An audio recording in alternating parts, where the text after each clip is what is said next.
Albertslund, en forstad til København med 30.000 indbyggere, er en banebrydende dansk miljøby. Byen var et pionerarbejde inden for byplanlægning, da den blev anlagt i 1960'erne. Og i dag er Albertslund et klimalaboratorium, der udvikler og afprøver nye grønne løsninger.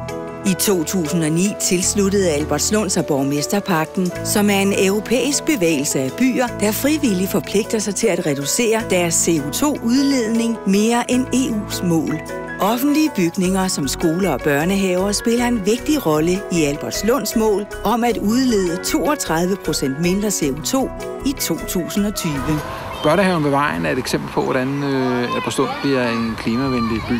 Bygningen er opført som passivhusbygning. Det vil sige, at den bruger meget, meget lidt energi. Og det betyder så også, at den forurener mindre, den udleder mindre CO2. Så på den måde så inspirerer vi hinanden til at gå forrest, når det drejer sig om klimasagen. Også derhjemme og på arbejde. Siden april 2012 er cykelpendlere kommet hurtigt fra Albertslund direkte til centrum i København på cykelsuperstien C99. Albertslund-ruten fuldender kommunens 130 km netværk af cykelstier, hvor cyklister kan køre overalt uden at møde en bil.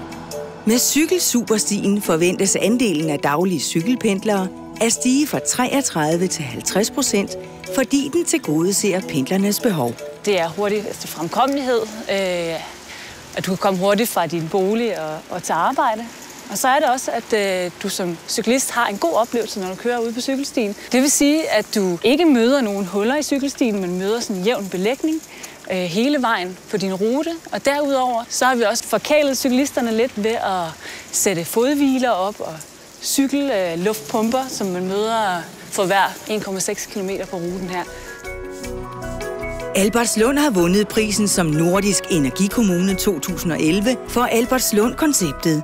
En model for billig, effektiv og energivenlig boligrenovering. Konceptet bygger på præfabrikerede løsninger, udviklet i samarbejde med private virksomheder.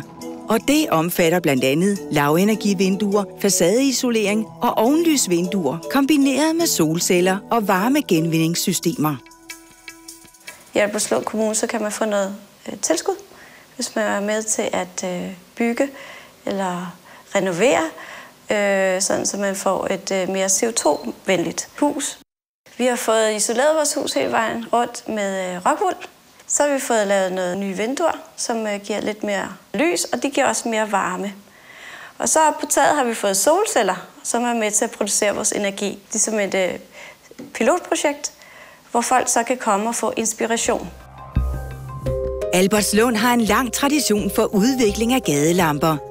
Man arbejder nu med en ny energibesparende LED-lampe, som skal erstatte den eksisterende gadebelysning.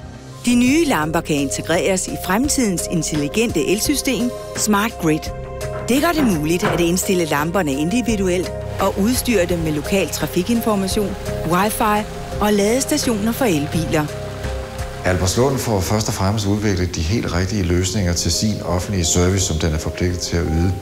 Løsninger, som sparer energi, men også løsninger, som bidrager til innovation og til udvikling og renovering af byens industri- og erhvervsområder, hvor belysning kan blive en bærende ting